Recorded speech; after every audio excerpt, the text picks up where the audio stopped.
Hello students, how are you? Welcome to the DSS online classes. This is 11 Commerce.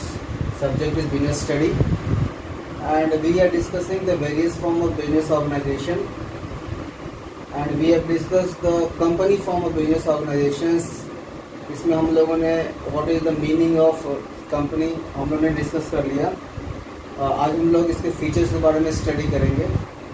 So today we will discuss the features of the joint stock company like separate legal entity, perpetual succession, common seal, liability, formation.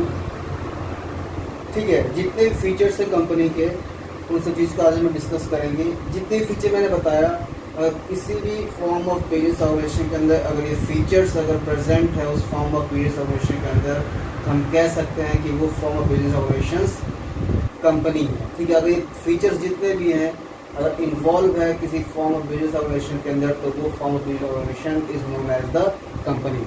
Okay students, तो first of all today discuss the today we will only discuss the two important features of joint stock company. First is the separate legal entity and second one is liability. ठीक है, तो आज हम लोग बस केवल दो ही फीचर्स को डिस्कस करेंगे. तो पहला हमारा फीचर्स है सेपरेट लीगल एंटिटी. जैसे कि मैंने डेफिनेशन मैंने आप लोगों को एक्सप्लेन किया था what is separate legal entity. जब भी कभी कंपनी का फॉर्मेशन होता है, जब कंपनी जब इनकॉर्पोरेट होती है, रजिस्टर्ड होती है, तो उसी दिन जिस दिन वो इनकॉर्पोरेट होती है कंपनी का एक जो है सेपरेट एग्जिस्टेंस बन जाता है. वो कंपनी जो है अपने मेंबर्स से अपने प्रोमोटर से ठीक है उसका एक अलग एग्जिस्टेंस हो जाता है.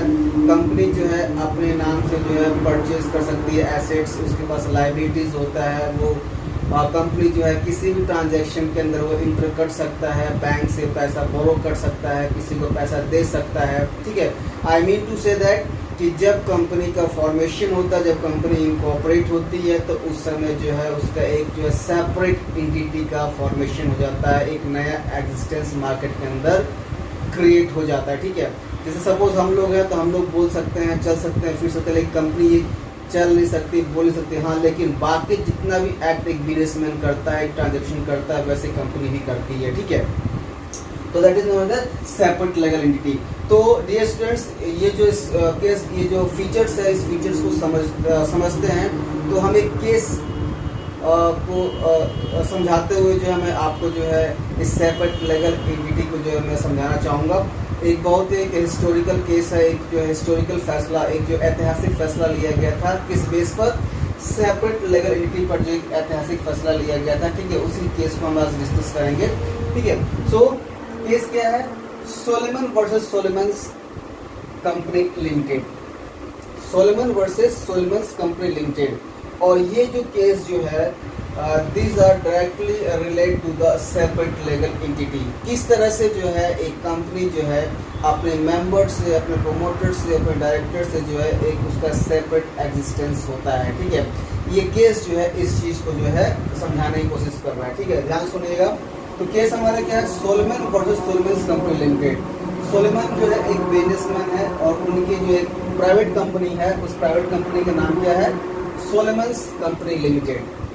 ठीक है, फैक्ट्स क्या है? फैक्ट ऑफ द केस क्या है पहले हम लोग जान लेते हैं. ठीक है, तो फैक्ट ऑफ द केस क्या है? पहला है कि जो सोलेमन है, Salomon proprietor shoe company run by mister Salomon. ठीक है, तो मिस्टर सोलेमन एक बिजनेसमैन थे और एक सोल प्रोप्राइटरशिप उनका बिजनेस था. और वो बिजनेस किस चीज़ का था? वो जो है शू मैन्युफैक्चरिंग का बिजनेस था. ठीक है, तो मिस्टर सोलेमन जो है एक जो है सोल प्रोप्राइटरशिप के फॉर्म में उसने अपना बिजनेस स्टैब्लिश किया, बिजनेस को रन किया और उनका जो प्रोडक्ट था क्या था? शू मैन्युफैक्चरिंग का प्रोडक्ट था. मिस्टर सोलेमन को काफ़ी सक्सेस मिला अपने सोल प्रोप्राइटरशिप के अंदर. काफ़ी उनको जो प्रॉफिट गेन हुआ, उनका जो मार्केट शेयर इंक्रीज हुआ, उनके प्रोडक्ट का जो रेपुटेशन जो है डे बाय डे इंक्रीज हुआ. और मिस्टर सोलेमन जो चाहते थे कि भाई हम अपने कंपनी को और एक्सपांड करें. ठीक है, तो but as a sole proprietorship हम जानते हैं कि सोल प्रोप्राइटरशिप के लिमिटेशंस हम लोगों ने पढ़ा भी है कि there is a lack of money. ठीक है, तो मिस्टर सोलेमन के पास उतना पैसा नहीं था कि वो अपनी कंपनी को और एक्सपांड कर सकें. तो उनके दिमाग में एक आइडिया है कि हम अपने कंपनी को जो अपने जो है सोल प्रोप्राइटरशिप बिजनेस को जो है हम कंपनी के फॉर्म में इसको जो है कन्वर्ट करते हैं, ठीक है। तो मिस्टर सोलेमन ने क्या किया, अपने लड़की के साथ मिल करके जो है अपने कंपनी को जो है अपने सोल प्रोप्राइटरशिप को जो है इनकॉर्पोरेटेड ए कंपनी नेम सोलेमन कंपनी लिमिटेड, ठीक है। तो भाई देखिए, अब कंपनी के फॉर्म में जो है उन्होंने अपने सोल प्रोप्राइटरशिप को कन्वर्ट कर दिया। उन्होंने जो है अपने सोल प्रोप्राइटरशिप फॉर्म को जो है कंपनी में ट्रांसफर कर दिया, ठीक है। अब जब कंपनी में जब ट्रांसफर हो गया तो क्या हुआ, company acquired sole proprietorship business for private company of 38,000 pound. जब कंपनी ने जो है सोल प्रोप्राइटरशिप को जब एक्वायर किया तो कंपनी ने जो है सोल प्रोप्राइटरशिप को जो है 38,000 पाउंड्स जो है क्या कंसिडरेशन पे किया, पैसा पे किया। मतलब when the sole proprietorship converted into the company, और we can say that when the company acquire sole proprietorship, तो ये जो ट्रांजैक्शन जो हुआ है इस ट्रांजैक्शन में जो है कंपनी ने जो है सोल प्रोप्राइटरशिप को जो है 38,000 पाउंड का पैसा 38,000 पाउंड दिया, उसको कंसिडरेशन के रूप में उसने दिया, ठीक है। और तब जो है सोल प्रोप्राइटरशिप जो है टोटली कन्वर्ट हो गया किसके अंदर, कंपनी के अंदर। अब देखिए इसमें क्या है, ध्यान सुनिएगा। अब मिस्टर सोलेमन ने क्या किया कि अपने लड़के के साथ जो है इस कंपनी का फॉर्मेशन किया, और इस कंपनी में जो है उन्होंने एक शेयर अपने वाइफ को दे दिया। उनके 4 बच्चे थे मिस्टर सोलेमन के, एक शेयर जो है अपने चारों बच्चों को दे दिया, और मेजॉरिटी जो स्टेक जो है उन्होंने अपने पास रख लिया। मतलब कि जो मेजर जो स्टेक होल्डर्स जो कौन थे, वो मिस्टर सोलेमन थे, और अपने बाकी फैमिली मेंबर्स को जो है उन्होंने एक शेयर जो है उन्होंने दे दिया, ठीक है। बाकी आप ये कह सकते हैं कि एक शेयर उनके बाकी मेंबर्स ने जो है परचेस कर लिया। Company members were mister Salomon himself, wife and 4 sons, ठीक है। तो कंपनी के मेंबर्स कौन कौन से, खुद मिस्टर सोलेमन है, उनकी वाइफ है और उनके 4 बच्चे हैं। सभी को जो है एक शेयर्स उन्होंने प्रोवाइड कर दिया, और बाकी का जो शेयर्स जो मेजर स्टेक होल्डर्स कौन रहे, मिस्टर सोलेमन रहे, ठीक है। अब क्या हुआ कि मिस्टर सोलेमन ने अपने जो है सोलेमन्स कंपनी लिमिटेड को जो है उन्होंने पैसा उधार दिया। ध्यान सुनिएगा, mister Salomon he is a promoter of the company, ठीक है। he is the major stakeholder of the company, Salomon company limited के मेजर स्टेक होल्डर्स हैं। और मिस्टर सोलेमन ने जो है अपने सोलेमन्स कंपनी लिमिटेड को जो है प्राइवेट लिमिटेड कंपनी को जो है इन्होंने पैसा उधार दिया। मतलब कि डिवेंचर्स उन्होंने परचेज किया। मिस्टर सोलेमन ने जो है सोलेमन कंपनी लिमिटेड का डिवेंचर्स परचेज किया। यहाँ लिखा हुआ है secured creditors of the company was also Mr. Solomon against debenture of 10,000 pound, ठीक है। तो मिस्टर सोलेमन ने जो है, या हम अगर एज ए लेमैन की बात करते हैं, ठीक है, तो अभी आप लोग डिवेंचर्स के बारे में जानते हैं कि हम बाद में डिस्कस करेंगे व्हाट आर डिवेंचर्स, ठीक है। तो एक जनरल लैंग्वेज हम बात करते हैं कि मिस्टर सोलेमन ने जो है सोलेमन्स कंपनी लिमिटेड को 10,000 पाउंड जो है उधार दिया। तो मिस्टर सोलेमन्स का क्रेडिटर्स हो गए, एक सिक्योर्ड क्रेडिटर्स हो गए, ठीक है, डिवेंचर्स हो गए। लेकिन बिजनेस चलता रहा। अनफॉर्चुनेटली क्या हुआ, बिजनेस जो है प्रॉफिट अर्न करना बंद कर दिया। कुछ भी रीज़न रहा हो, मेंबर से ठीक से काम नहीं किया होगा, ठीक है। तो किसी कारणवश से जो है कंपनी सोलेमन्स लिमिटेड कंपनी जो है प्रॉफिट अर्निंग करना बंद कर दिया, और इसके ऊपर जो है लायबिलिटी पर लायबिलिटी चढ़ गया कंपनी के ऊपर, ठीक है। अब कंपनी के पास इतना पैसा नहीं था कि वो अपने डेप्ट को जो है, अपने कर्जे को वो फुलफिल कर सके और अल्टीमेटली जो है सोलेमन्स लिमिटेड कंपनी जो है लिक्विडेशन में चली गई। लिक्विडेशन मतलब liquidation is process to close the business. ठीक है, जब सोलेमन कंपनी लिमिटेड जब प्रॉफिट अर्न नहीं कर पा रही है तो वो अपने क्रेडिटर्स को जो जितने भी उसके पास कर्ज थे वो कर्ज को जो है वो चुका नहीं पा रही थी, तो अल्टीमेटली कंपनी लिक्विडेशन में चली गई। ठीक है, and liquidation is process to close the business. और लिक्विडेशन के अंदर क्या होता है कि जब कंपनी क्लोज होती है तो उसके एसेट्स को जो है सेल करके क्रेडिटर्स को जो डिस्ट्रीब्यूट करते हैं। देखिए, जब भी कंपनी जब वाइंड अप होती है, चाहे लिक्विडेशन में चली जाती है, तो उसके एसेट्स को सेल करने पर जो भी पैसा जो मिलता है, ठीक है, जो भी पैसा अर्न होता है उस पैसे पर सबसे पहला हक क्रेडिटर्स का होता है, सिक्योर्ड क्रेडिटर्स का होता है। पहले उनको पेमेंट करते हैं, उसके बाद से जो है बाकी लोगों को पेमेंट करते हैं। ठीक है, तो वही हुआ सोलेमन्स कंपनी लिमिटेड के साथ, यही हुआ कि कंपनी चली गई लिक्विडेशंस में।